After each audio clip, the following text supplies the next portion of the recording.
প্রধানমন্ত্রী শেখ হাসিনা দীর্ঘমেয়াদী ও টেকসই উন্নয়ন পরিকল্পনার উপর গুরুত্ব আরোপ করে বলেছেন, সরকার অচিরেই পঞ্চম বার্ষিকী উন্নয়ন পরিকল্পনা করতে যাচ্ছে। আজ চাঁপাইনবাবগঞ্জ জেলার সার্কিট হাউসে জেলার সরকারি কর্মকর্তাদের সাথে মতবিনিময়কালে তিনি একথা বলেন। সীমান্তবর্তী জেলায় প্রধানমন্ত্রী শেখ হাসিনা তার দিনব্যাপী সফরে 4টি গুরুত্বপূর্ণ উন্নয়ন প্রকল্প উদ্বোধন করেন। গত সাধারণ নির্বাচনে বিজয়ের পর এটা ছিল তার এই জেলায় প্রথম সফর। বিস্তারিত জানাচ্ছেন শাখাওয়াত মুন।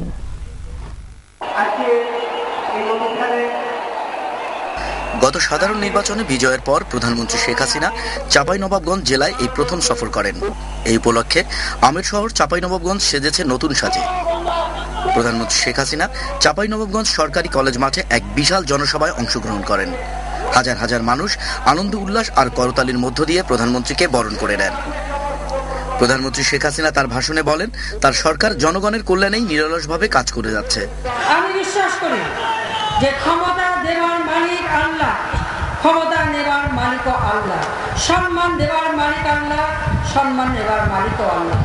আপনারা জানেন সূরা আল ইমরানের 26 আয়াতে স্পষ্ট লেখা আছে, কুলিল্লাহুম্মা মালিকাল মুলকি তুতিল মুলকা মান তাশাউ ওয়া তানজিউল মুলকা মিম্মান তাশাউ ওয়া তুইজ্জু মান তাশাউ ওয়া তুজিল্লু মান তাশাউ বিইয়াদিকাল খায়র ইন্নাকা আলা কুল্লি শাইইন কাদির। অর্থাৎ বলুন, হে আল্লাহ, রাজ্যের মালিক তো আপনি, যাকে ইচ্ছা রাজত্ব দেন, যার কাছ থেকে ইচ্ছা কেড়ে নেন, ইচ্ছা মতো সম্মান দেন, ইচ্ছা মতো লাঞ্ছিত করেন। আপনার হাতেই সমস্ত কল্যাণ নিহিত। নিশ্চয়ই আপনি সর্বশক্তিমান। আল্লাহ সর্বশক্তিমান, আমরা তা বিশ্বাস করি।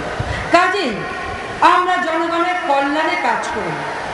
জনগণের কল্যাণে কাজ করতে গিয়ে অনেকের পছন্দ হয় না, তাদের পছন্দ হয় না যারা অবৈধভাবে সম্পত্তি দখল করে খায়, যারা ইসলামের কথা বলে কিন্তু ইসলাম মেনে চলে না, মুখেই বলে, যারা একজন মুসলমানকে মুসলমান হয়ে হত্যা করতে পারে না, হত্যার হুমকি দিতে পারে না।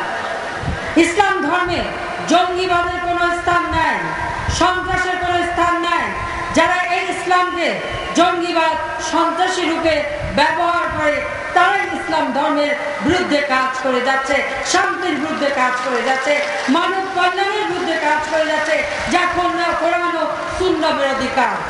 আমরা আল্লাহর উপর ভরসা রেখে চলি বলেই আল্লাহর কাছে সবসময় আমরা সকল করি যে আজকে আল্লাহ আমাদের সুযোগ দিয়েছে আপনাদের সেবা করতে, বাইরের মানুষের সেবা করতে, বাইরের মানুষের জন্য কল্যাণকর কাজ করতে।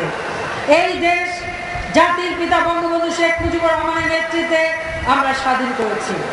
প্রধানমন্ত্রী চাঁপাইনবাবগঞ্জ সহ দেশের সার্বিক উন্নয়নে আওয়ামী লীগ সরকারের বিভিন্ন পদক্ষেপ তুলে ধরেন। সীমান্তবর্তী জেলায় প্রধানমন্ত্রী শেখ হাসিনা তার দিনব্যাপী সফরে 4টি গুরুত্বপূর্ণ উন্নয়ন প্রকল্প উদ্বোধন করেন। প্রধানমন্ত্রী শেখ হাসিনা তার ব্যস্ত কর্মসূচির মধ্যে আমানুরা 50 মেগাওয়াট রেন্টাল বিদ্যুৎ কেন্দ্রের ভিত্তিপ্রস্তর স্থাপন করেন। তিনি আমানুরা রেলওয়ে জংশনে রাজশাহী রোহনপুর সীমান্ত এবং আমানুরা চাঁপাইনবাবগঞ্জ রেলওয়ে ট্র্যাক পুনর্বাসন নামে একটি রেলওয়ে উন্নয়ন প্রকল্পের ফলক উন্মোচন করেন। রাজশাহী ও চাঁপাইনবাবগঞ্জ জেলার রেলওয়ে প্রকল্পটি বাংলাদেশ রেলওয়ের পশ্চিম জোন বাস্তবায়ন করছে। এতে ব্যয় হবে 155.47 কোটি টাকা। সময় লাগবে 1.5 বছর। পরে প্রধানমন্ত্রী মহানন্দা দ্বিতীয় সেতুর ভিত্তিপ্রস্তর স্থাপন করেন।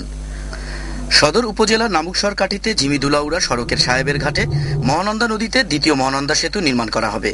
সেতুটি নির্মিত হলে প্রত্যন্ত চর এলাকার প্রায় 2.5 লাখ লোক জেলা সদরের সঙ্গে সরাসরি সড়ক যোগাযোগের আওতায় আসবে।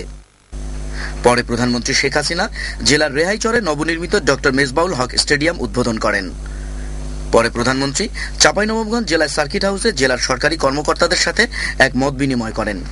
এ সময় তিনি দীর্ঘমেয়াদী ও টেকসই উন্নয়ন পরিকল্পনার উপর গুরুত্ব আরোপ করে বলেছেন, সরকার অচিরেই 6ষ্ঠ পঞ্চবার্ষিকী উন্নয়ন পরিকল্পনা করতে যাচ্ছে। প্রধানমন্ত্রী খাদ্য নিরাপত্তা গড়ে তোলার লক্ষ্যে কৃষি উৎপাদন বৃদ্ধি এবং আইন শৃঙ্খলা রক্ষার উপর গুরুত্ব আরোপ করে এবং নারী ও শিশু পাচার বন্ধ সহ সন্ত্রাস ও জঙ্গিবাদ নির্মূলে সদা তৎপর থাকার জন্য আইন শৃঙ্খলা রক্ষাকারী বাহিনীকে নির্দেশ দেন। তিনি মাদক চোরাচালানের ব্যাপারে সংশ্লিষ্টদের সতর্ক থাকার আহ্বান জানান। Shakhawat moon, Bangladesh television.